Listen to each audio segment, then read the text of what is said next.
خواهرای عزیز، انشاءالله من باوری دارم این صدای من شاید به گوش اونها رود. این سخن حبیب خداست. رسول اکرم گفت دیدم یک گروه زنها را دیدم که از مویهای سر آویزان بودند، از مویهای سر آویزان بودند. دویم گروهی را دیدم که از زبانها آویزان بود، در حلق اونها چرک و زقوم همون دوزخ ریخته میشد. سوم طایفه را دیدم که پایهایشان براستی سینه ها آمدگی و دست ها در پسی سر بستگی، مار و کژدم اونها را عذاب میداد. چهارم طایفه که دیدم فقط از سینه ها کشال بودند. پنجم طایفه دیدم سرها سری خوب بود، بدنها بدنی خر بود. لیکن هفتم طایفه که دیدم همگی زنها مثل سگ بودند. این حالت دیدم، عذاب اونها را دیدم. از جبرائیل پرسیدم ای جبرائیل این طایفه چی طایفه باشد و چی عذاب، از بحری چی اینها را خدا اینقدر عذاب بدهد؟ حبیب خدا را جبرائیل چی گفتن؟ اینها میبینی که از مویهای سر کشالند، اینها دخترهای هستند که در دنیا نام مسلمانی داشتن رای که روی مال نداشتن. اینها سرهای لوچ بودن. از مویهای زیبای اینها تا جایی که شوهرها راحت کنند مردهای بیگانه راحت میکردن. از این پریچاسکه هایی که اینها برای پیدا کردن و برای آماده کردن زنا چقدر زیبا پریچاسکه ها میکردن، اینها همون طایفه های هستند که در دنیا موی سری خدا مردهای بیگانه را نشان دادن. اینها را خدا به همین خاطر از مویهایشان آویزان کردن. گفت دویم طایفه که از زبان کشال بودند. فاطمه میپرسد اونها چگونه بودند؟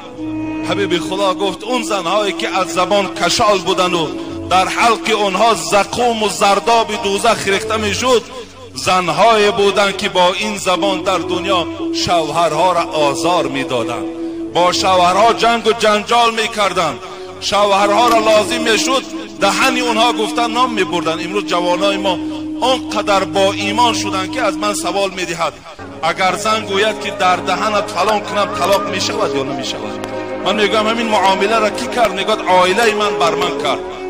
تو چی؟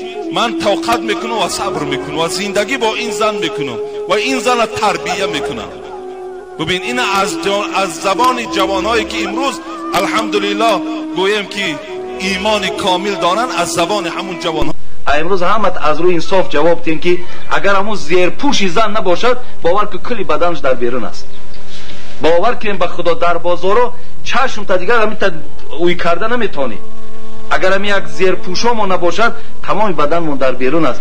و حبیب خدا 1500 سال پیش چی گفت؟ اکی هم معجزه شگو زنون بعد دعا کنیم که از جای دیگه ما هم منتظرن. معجزه بود در دوره پیغمبری نبود. گفت صنفان من امت اهل نار. اکنون صحبت ما در همون 4 میسه حضرت امیر جان بود که ایسا آمد انشاءالله بعد میگردیم شخص. میگد که دو طایفه صنفان من امت اهل نار، دو گروهی از امت من ارزنده آتش دوزخ دارند. ببین ارزنده آتش دوزخ دو گروه انسان دارند. حبیب خدا را پرسیدن اینا کیا هستند؟ گفت یکم قوم معهم سیاد یضربون بها الناس، یعنی قوم معهم سیاد کاذناب البقر یضربون بها الناس. زمانی می شود که یک قوم براید در دستشون تیاق دارند که مثل دنب گاو است، با این تیاق مردم بیگناه را میزنند. امروز تمام دنیا دا اعلان کردن که همون تیاق سیاه دوبینکه است که پیغمبر خدا دوره پیغمبر در این دوبینکه نبود که تلویزیون دا ببینین کجای دا مردم جمع است، مردم را میزنند. حبیب خدا گفت زمانی میشود که آدمای میبرند که حق خود چه طلب کردن دا میزننش. اگر حق چه طلب کردن که حق من است، مثال همینجا تو در حق من ظلم داری میزننت. رسول الله گفت اون کسانی که اینا میبردارن در سر مردم و پشت مردم میزنن اینها ارزنده آتش دوزخ دارند. دویم رسول الله چی گفت؟ بسیار عجیب گفتن و زمان ما را گفتن نساء کاسیات عاریات مائلات مومیلات، ببین، لا يدخلن الجنة رؤوسهن كأسنمة البخت لا يدخلن الجنة ولا يجدن ريحها وإن ريحها من مسيرة كذا و كذا. عجیب زیبا بیان کن. زمان میشود که نساء کاسیات، زنها لباس دارن، گفت پیغمبر لباساشون را میپوشن، چیزی از لباس هست همش را میپوشن، عاریاتو، لیکن لباسی میپوشن که بدنش تماشا میکنی. ببین زمان پیغمبر در این طرز لباسایی که حاضر بدن نما هستن اینا نبودن. حقیقت گفت زمان میشود که میپوشن لباس دارن لیکن بدنشون میتابد، عاریاتون، مائلاتون، ممیلاتون. اینا گفت که خودشون بیماری ناخوب شدن، اینا که گویم خیلی بی‌تمیز و بی‌خیرتن، لیکن همین بدبختیشون باز در دوگانه ها همسایه هاشون میرسه. گفت ولی بینین یک کس که پوشید چی میشود؟ دیگریش هم همون آرزو میکرد، دیگریش هم همون آرزو میکرد، بعد شهر پوری همون خیل میشود. رسول الله چی گفتن؟ لا يدخلن الجنة. برای این دو طایفه کاسنمة البخت هم گفتن پیغمبر زمان میشود که زنها گفت سرهاشون لوج میکنن و چنان گفتن مویهای سرشون میپیچونن که مثل در پشت شتر یک کوهان میگن، طور سرشون در گفت مثل کوهان گفت مویهای سرشون میپیچونن. خب ولی زنکا میکنن که مثال در طور سرشون مثال یک مویهاشون میپیچونن لیکن روی مال ندارن. حبیب خدا گفت هم تا میکنن. گفت روین گفت این زنها را و این مردهایی که مردم بیگناه میزنن از نام پیغمبر گوین که بوی جنت که از 500 ساله راه به مشام انسان میرسد به مشام این دو گروه نمیرسد. بوی جنت نمیرسد. ولی کجا داخل شدنی در جنت؟ ببینید مادر عزیز، همه این سخن خدا هست، همه این سخن پیغمبری خدا هست، لیکن همش به فایده ایمان است. ببین مشکل نیست. آخر امروز همین قیچی را گرفته و همین دخترایی که آستینای کلته دارن، دخترایی که آستین درازن، همون نمیتونه قیچی زدن همین آستین چیه؟ لیکن ایمانش نمیمانه، لیکن خدا تأثیرش نمیمانه که همون قیچی را گرفته و همون را چکار کنه؟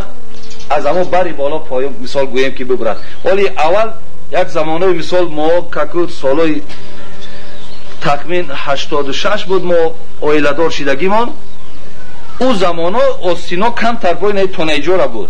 حاضر اینا کتف دایا میبینین، حاضر بلند همین میدان آمده سوال دیگر آستین گم میشود. اگر همین خیر رفتن گیرد این آستینا گم میشوند، دیگر تمام زن در بیرون. انا مرحمت کو دیگر برکات شود، کو مرحمت یگان فیض شود. بعد مرحمت کو ببینن که در چه عذابای به خدا قسم ما و شما روبرو میشیم. خدا چه عذابهای داره، چه دردهای داره که برای ما و شما راهی میکند وقتی که ما سخن خدا را اجرا نمیکنیم. به این خاطر این مسئله بسیار مسئله جدی است. مادرای عزیز همین در بسیار توجه داشته باشید.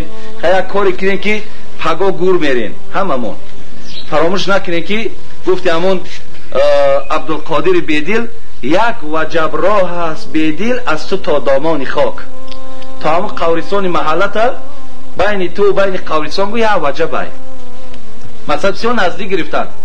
یک وجب راه است بیدل از تو تا دامان خاک، در سر میشگان چو اشک استاده هوشیار باش. تنگ اشک سر میشگانی یا این زمان یا زمان دیگر میغلطی پیش خدا میری و خدا در خجالت بمانی. بسیار اونجا اگر 1000 داد بگوی پشیمانی که کنی دیگر او فایده نمیبخشه. و این خاطر ما همین جدا هرچی قوت دارید، هرچی کوشش دارید برای بهبودی فرزندامون، برای آبروی فرزندامون، برای آبروی خودمون کوشش کنیم. خدا خواسته باشد هم دنیامون هم آخرتمون زیبا میشه.